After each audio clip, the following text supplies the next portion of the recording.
It's time to trim the plates. They're fantastic. That's where we're going today. Trimming plates. And then who knows what. Happy. You and me, babe. You and me, babe. It's just nothing else like you.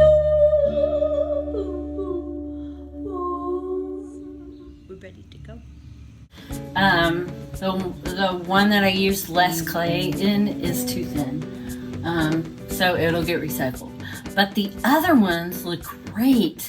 So you definitely need 3 pounds of clay for an 8-inch finished plate. You throw it to 10 inches, it'll shrink to 8. So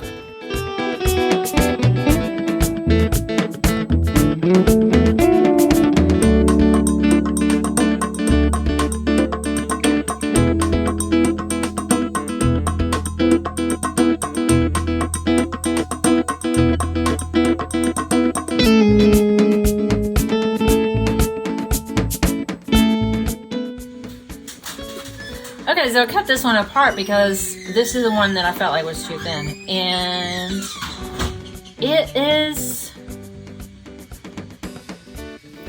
I think, too thin for a foot. Like if I was to cut a foot on this, the foot would go like this.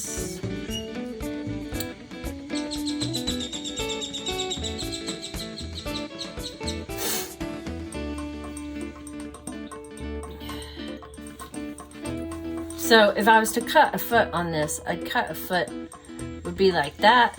And see how thin that is right there? Or I could cut just this tiny, tiny amount off and I would get a decent thickness right there. But I wouldn't have much of a foot. My foot would only be, you know, like that. Just this tiny little, tiny, tiny foot. By cutting it apart, I'm seeing a lot more thickness than I expected here. So that's good. It makes me feel better about carving the other plates, knowing that there's probably more thickness than what I've realized is there.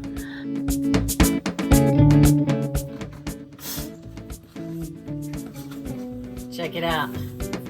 I have a picture of the perfect S-cracks. This is what happens. This is what happens on the bottom of your pots if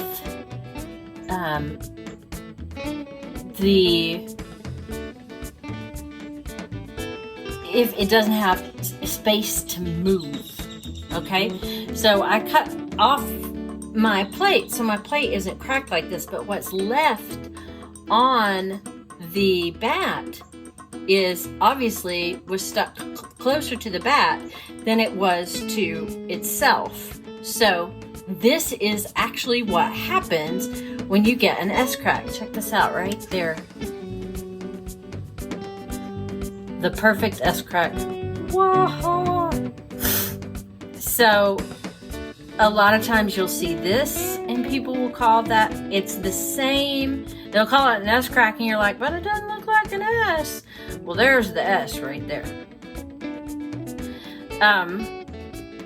But it is the same cause that causes those S-cracks is that it dried and it was stuck to the bat more than it was stuck to the clay next to it. Or as it was drying, the outside got dry before the inside got dry.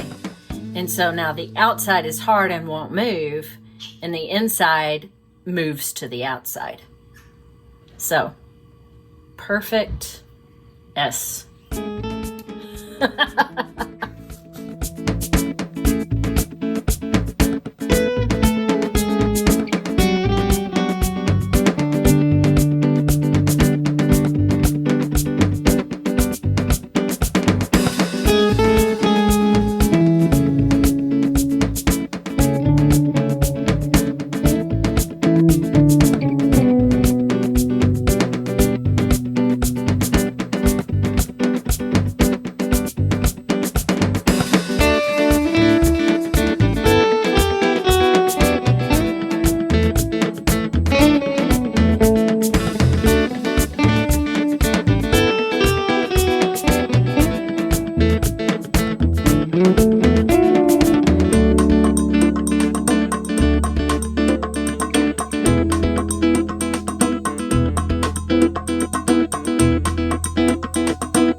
Alright, so I knocked this one off center.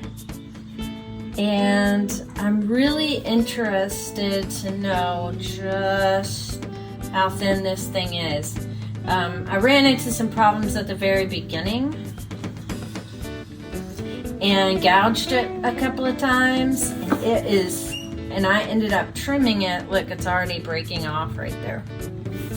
Sorry, as I talk.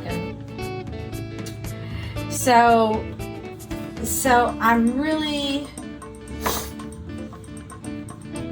interested to see just exactly how thin this is all the way through. And this is a lesson in why you need to really feel of your pots and understand them before you put them on the wheel to trim. Okay. So if I had really felt in my pot and realized this is got no room for trimming on it, then I would have recognized where my foot needed to be. But this middle part is actually quite a good thickness.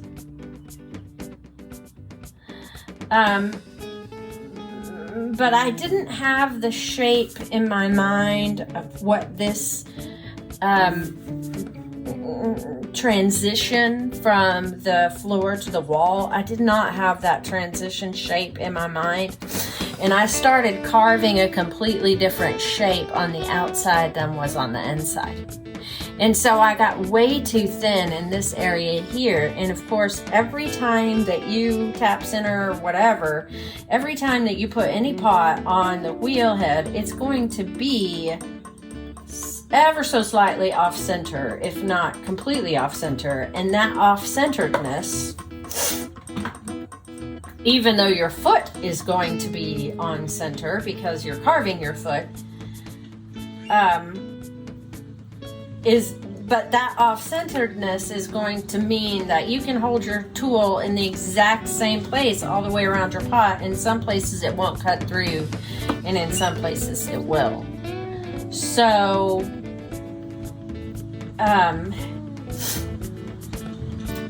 anyway. But I think that one might have been too thin to trim as well. I don't know.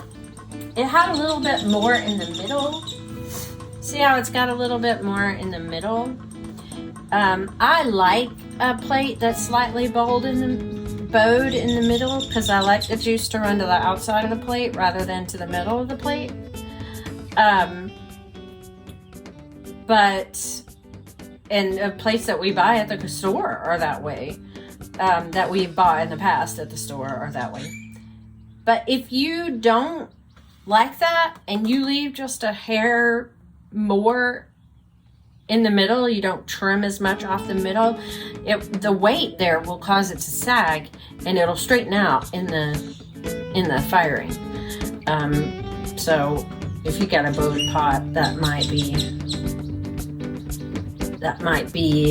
pertinent information.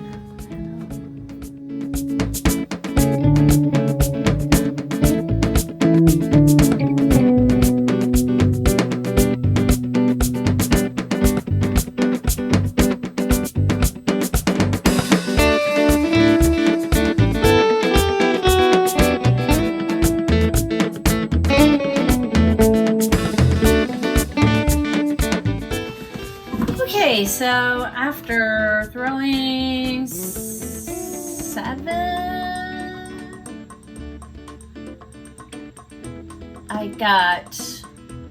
I think I threw more like 8 or 9.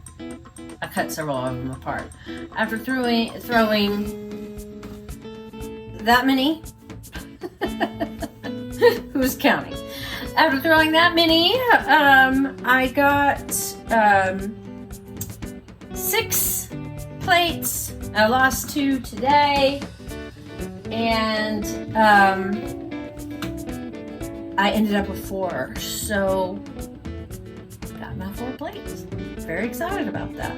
I'm gonna paint these up with underglaze before I bisque fire, which is generally what I like to do anyway. I don't always do it that way, but and see if that doesn't help with the crawling aspect that I've been getting in my glazes lately. But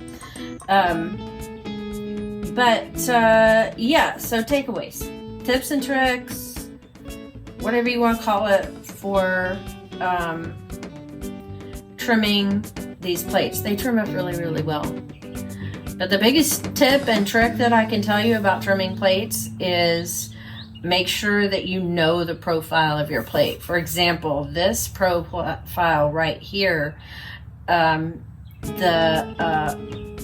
foot is a tad too far into the plate for it to really look right. Now, it has a nice floating look on the table or whatever, but it doesn't, I don't know how to explain it. It doesn't feel right. What can I say? As I was trimming this one, I also, you know, there's several different ways that you can trim a foot. I trimmed all the rest of them with a nice stout ridge like this one has, and I don't know that that's my favorite way to trim. I think I might like a more even, smoother transition onto the foot, and then a nice stout edge on the inside. But what can you do? If you leave a little weight in the center, if you're like this one's bowed, if you leave a little weight in the center, it should, and I say should because I don't know how you fire, it should weight it down just a titch in the firing and flatten out your plate.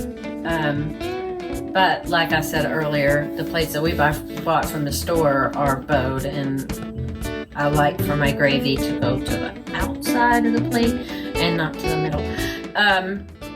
So that's just personal preference. But other than that, be aware that this was on a regular trimming, like a regular pot, it doesn't make that big of a difference.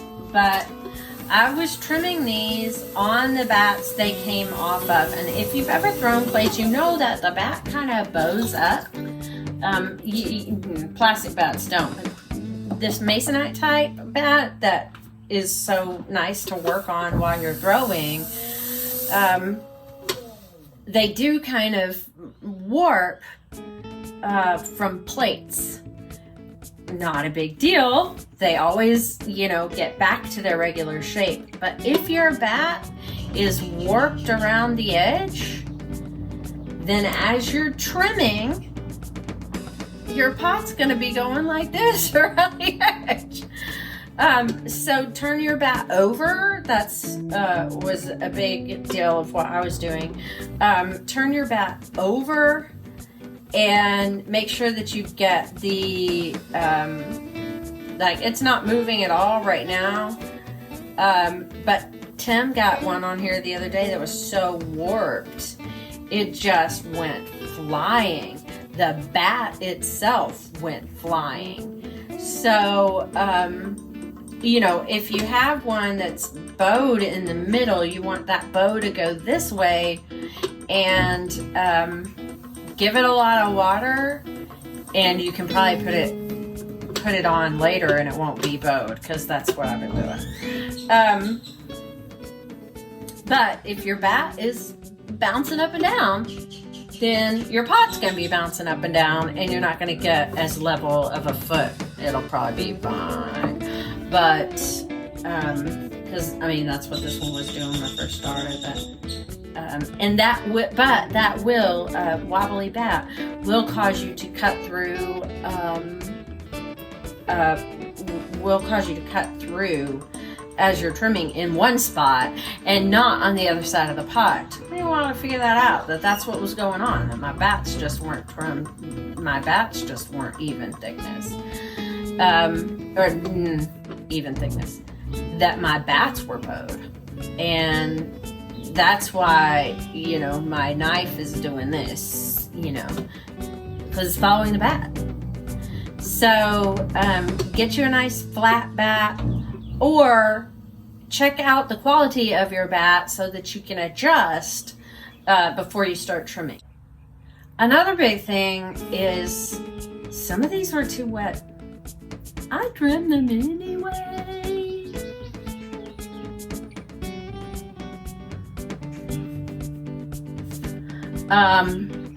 But plates need to be drier. You can trim a cup or a mug when it's a little too wet. That's okay. Plates, not so much. Not so much with the plates. So, you know, make sure they're at the right dryness level. I am always you know, some people are lean toward the too wet, and some people lean toward the too dry. I'm kind of lean toward when it's convenient for me to come trim. With a mug or a bowl, you know, you're trimming a circle that's this big. With a plate, you're trimming a big old circle. So, and it takes a lot longer than I thought it would to do plates. Not gonna lie, it takes a lot longer than I thought it would. To trim plates. Not that I'm any time in the studio is a good time in the studio. Good stuff. Alrighty. Well, that was fun. Super fun. I hope you enjoyed it as much as I did. You have a fantastic day. And we'll talk to you next time.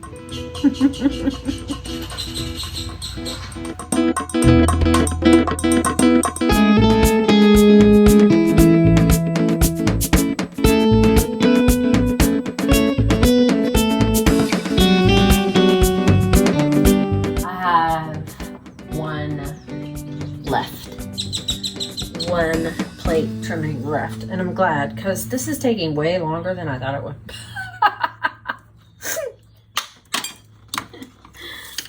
What can you do?